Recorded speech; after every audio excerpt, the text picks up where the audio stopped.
we started with what people wanted. And it really does fit with my background. I was raised on a cattle ranch southwest of Calgary. It was a true community, and we helped our neighbors, and our neighbors helped us.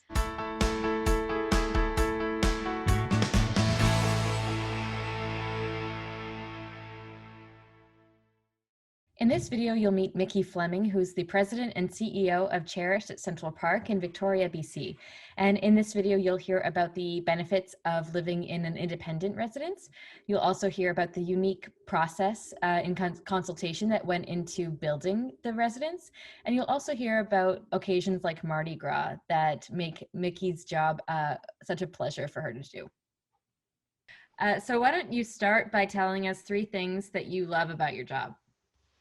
Wow, I love the people. It's why I'm in the business. I started this business probably about 12 years ago and came upon it in an unusual fashion. A friend actually asked me to build a building, a seniors building, but then he asked me to run it. And that was a bit of a surprise to me. My background is finance and development. And once I got into it, I realized this was my glass slipper. This is what I was meant to do. And why is that? Why do you feel like this is the career for you? I was raised by my grandparents, and so my authority figures when I was young had gray hair, and they weren't old people, they were people. And when I started, I interviewed over 400 seniors and asked them questions about what this industry should be like, how the good, the bad, and the ugly. And the stories that I heard were often very disappointing. And we ended up with a group of about 30 people who actually helped us design the building, design our operating model, and helped us establish our philosophy. And I realized how easy it was to help people belong, develop self-esteem and confidence. And it's a place where I can actually make a real difference every day. And in terms of the options that are available for people living on Vancouver Island, living in Victoria, what would you say makes Cherish at Central Park different? I think because our operating philosophy and the design of the building was done by seniors, often I hear when we're touring people, oh my God, you've thought of everything. And my answer is simple. It's no, I just learned how to listen. And so everything from the physical design of our building through to our amenity spaces to the nature of the social and hospitality programs that we have, they were all things that were important to my customers. And can you describe the physical features of the building that would appeal to seniors and senior living? That's a really good point. Our building is located directly across the street from one of the largest shopping areas in Greater Victoria. So everything is convenient. There's 5 grocery stores, liquor stores, banks, the list is long. However, on the opposite side of the building, we are right next to a residential community where there's 50, 60, 70 foot tall fir trees, lots of walking trails. The area, the topography around our building is flat as a pancake. We're located between Glen Lake and Langford Lake. There's trails, beaches, lots of outdoor activities. There's a brand new Y just down the street. Wheelchair accessible fishing pier built by our local Rotary Club. I think our area really does have the most to offer of any area in Greater Victoria. And in terms of the building itself, is there a feature or a design element that is your favorite or you find is a popular feature that attracts residents to it? That's a great question. There's lots of really nice things about our building. We have a really well-equipped woodworking shop. We also have a spot for silversmithing, stained glass work, a really nicely equipped gym that's open 24 hours. In addition, we have a large space that we use for fitness classes. Our Cherish songbirds sing there twice a week.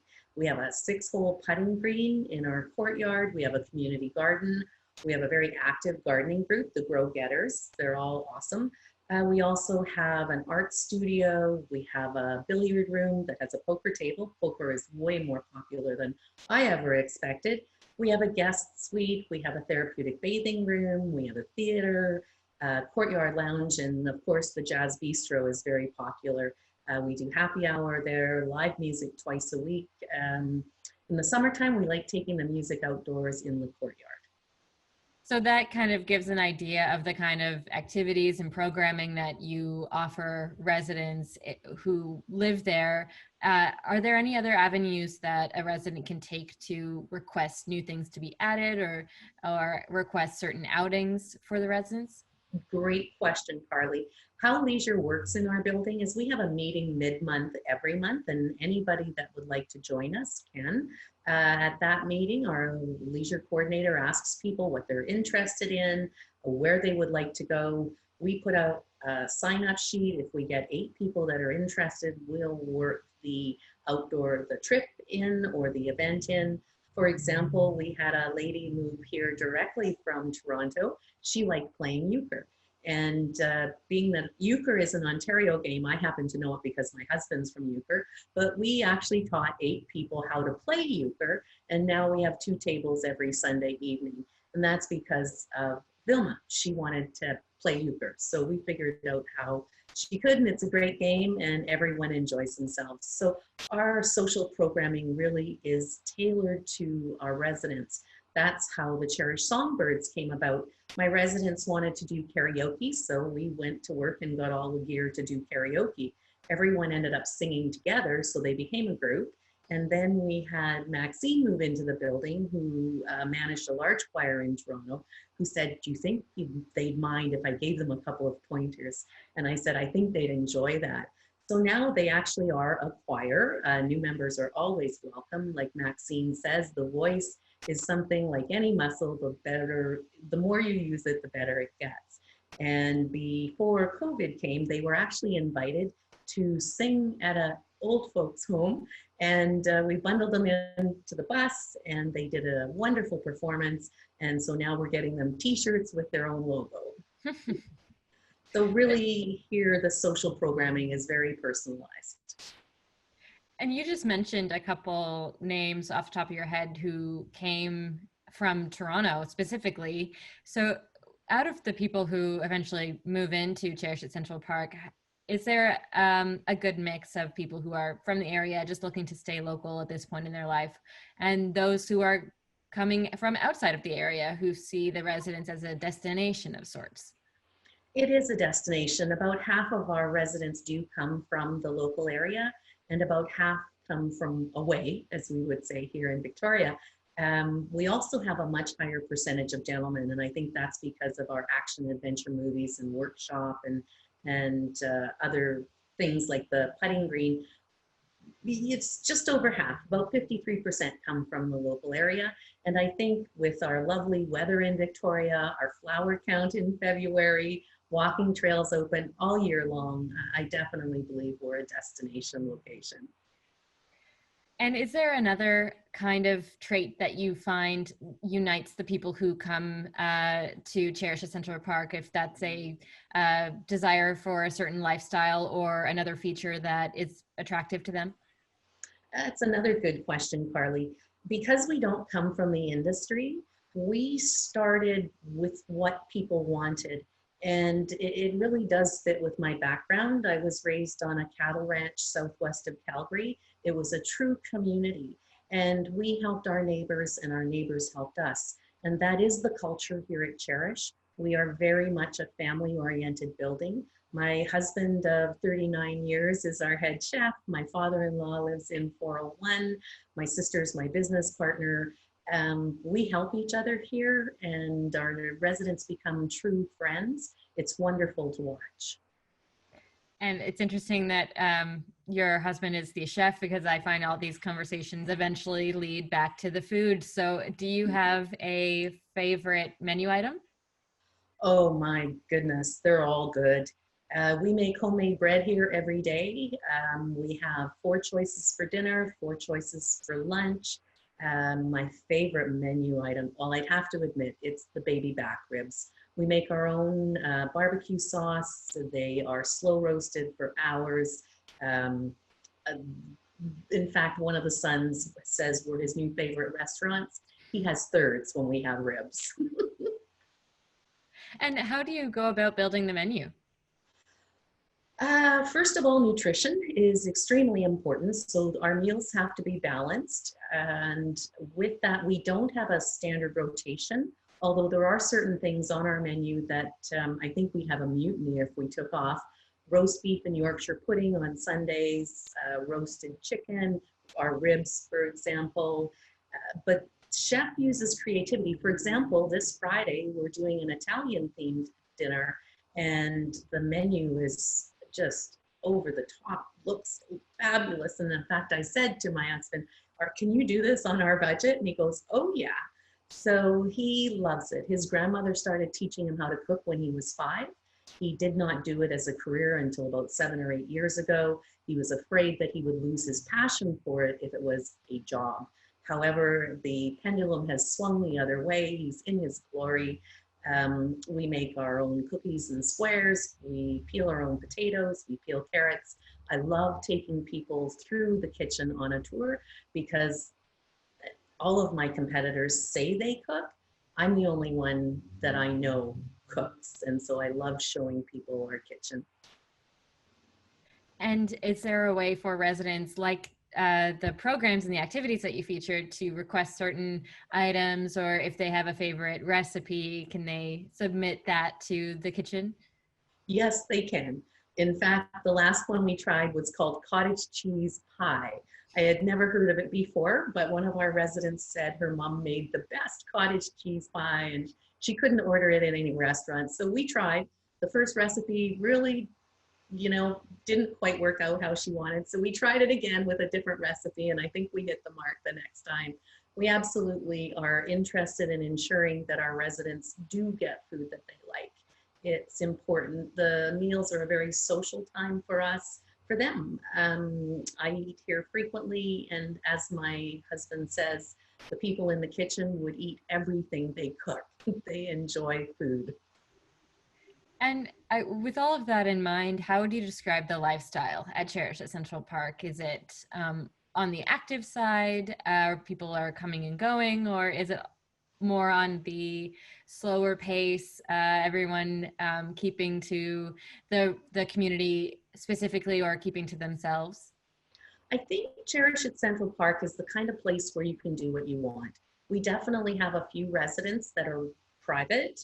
They really don't want to sit with anyone at lunchtime or dinner. They enjoy people watching. And we have the majority of our people are very social. They connect with each other. They enjoy playing games together. It's the kind of place where what you want to do is important, whether that's joining a group or just sitting outside in the courtyard in the sunshine, reading a book.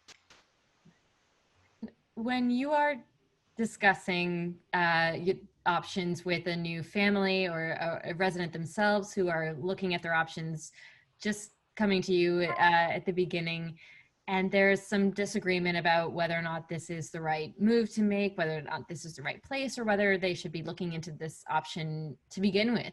How do you like to approach families with that dynamic, and what's your advice for those people in that situation? It's something that we see often. In fact, I toured a gentleman a few weeks ago now, and the more we toured, the bigger his eyes got. He was amazed to see a place like Cherish. In fact, that's what he said. I can't believe there actually is a place like this. They had been to a number of other residents before, and they made a choice that day to choose a suite, and he's moving in 2 weeks. What I do say to people when I'm talking to them is that this lifestyle isn't what you remember your grandparents experiencing, particularly if you do your homework and find a building that fits for you. That fit is most important. We are a very comfortable, family-oriented environment. In fact, we had a sign at our front entrance that said, "Caution, hugging zone." That doesn't fit for everyone. We are on a first name basis here with everyone. My staff participate in resident activities and real relationships are developed here. That isn't appropriate for everyone. And so I encourage everyone to shop, to ask the questions about the food, to ask the questions about housekeeping and how things actually work in a building, I also ask them to ask to see the kitchen. That's very important. And you know, I bet 8 out of 10 times people come back to us. One of the things that I do hear is I'm not ready yet. I can tell you story after story of people that have said, I wish I'd done it sooner. Buck Taylor pulled me aside, an older farmer from Saskatchewan, one day, and he said, "Hey, Mick, I got to talk to you." And I thought, uh-oh, what did I do now? And Buck thanked me for the best 3 years of his life. It touched my heart. His wife was the one that had encouraged them to try this lifestyle. And again, his only regret was not doing it sooner. Um, it's one of those things, there's a stigma in our industry, and it's something our industry has earned, unfortunately. But there are those of us out there doing our darndest to eliminate that, and actually have succeeded in making a very healthy, happy, fun lifestyle for people. It's the golden years are supposed to be golden, and we do our best to make it that way. When I'm talking to families with their parents that may be reticent to try it, one of the things I do say is it doesn't get any easier the older you get. And so to make the decision while it's yours to make and while you can enjoy it, because this kind of lifestyle, I enjoy being here. In fact, I have a suite here. And in the wintertime, we spend most of our time here. It's a really good environment. It's very wholesome. And that brings up another aspect of this kind of lifestyle. You're obviously attractive to people who are active and independent and can take advantage of all of these amenities, all these features that you offer. But as any of us age, needs change, and we age, and what we can do at one point in our lives, we potentially will not be able to do at another point. How do you approach those changing needs within your residence, and is there ever a point where a need will excel what you're able to care for and there will need to be another solution found?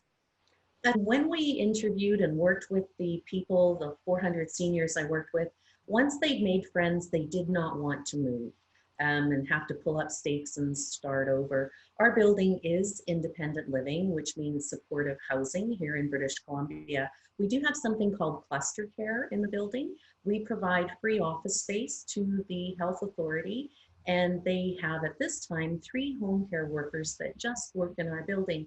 So people can receive all of the assisted living services in the privacy of their suite. They don't have to move closer to a nursing station.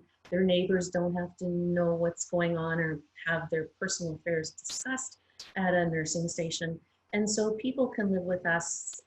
Well, some people choose to die with us. It's a family environment. We don't force people to go to hospice. The first time we made that choice, and in retrospect, it was absolutely the right choice.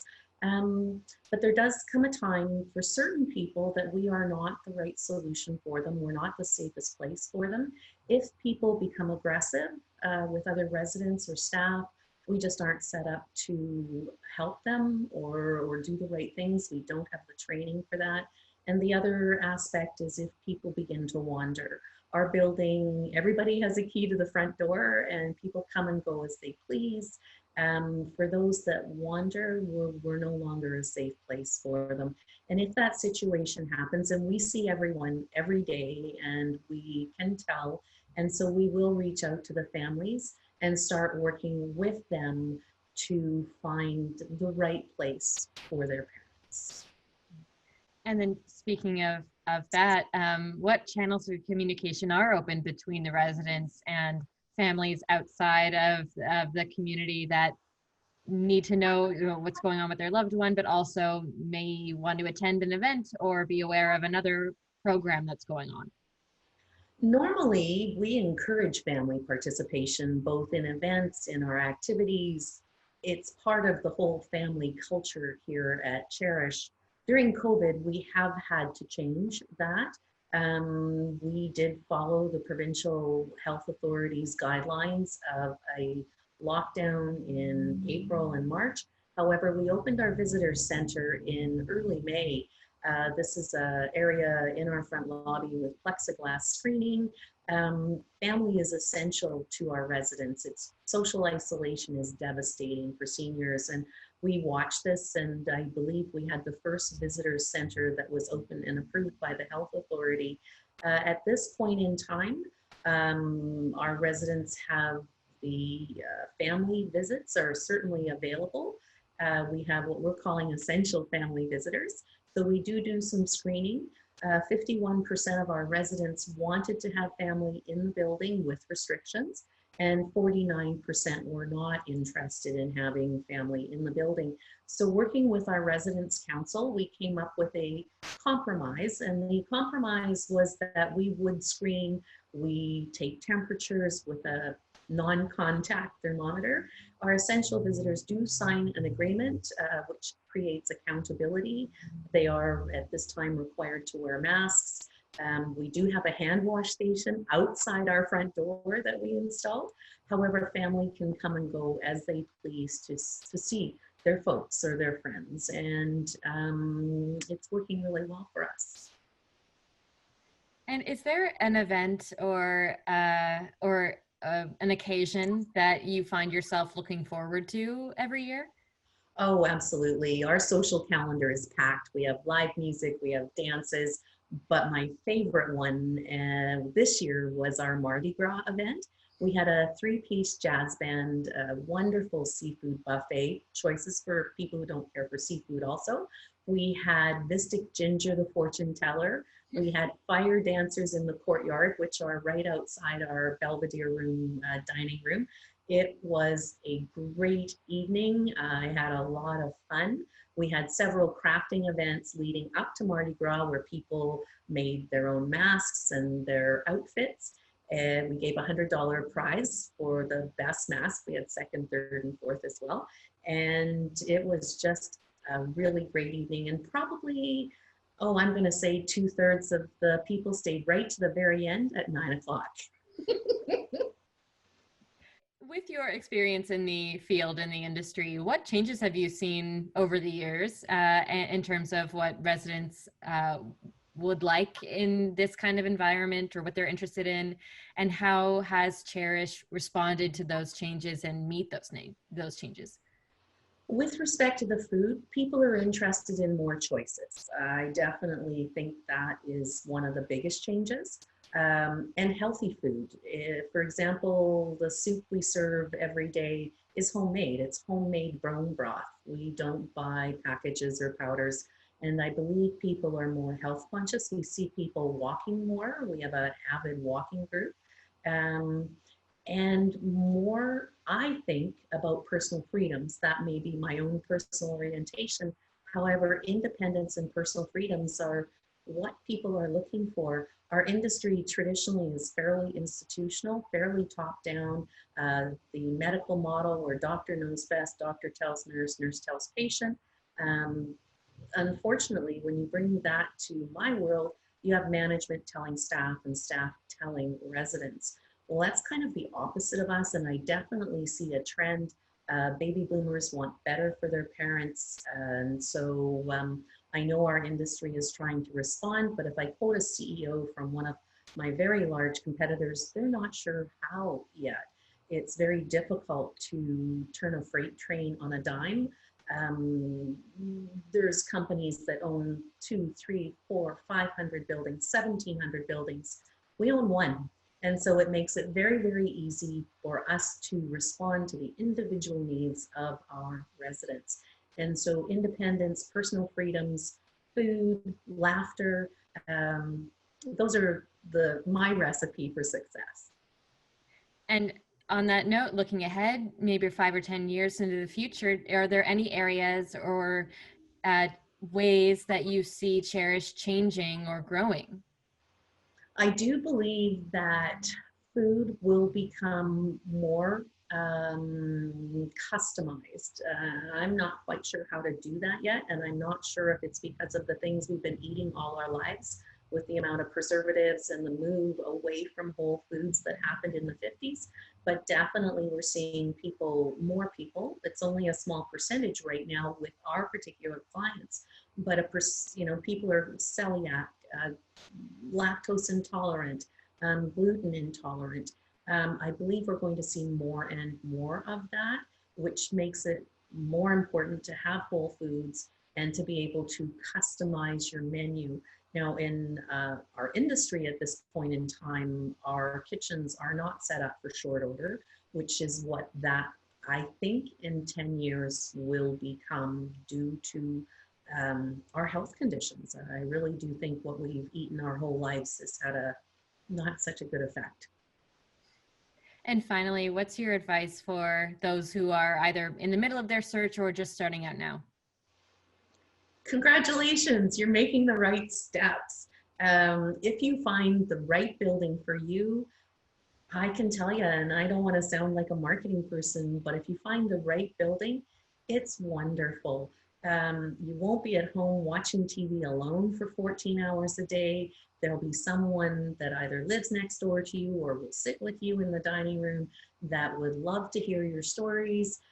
People like us that, for example, we just started writing workshops because we have one resident that said, I'd love to learn how to write. And so if you find the right place, the place that's right for you, it is a wonderful lifestyle. It's something not to be missed.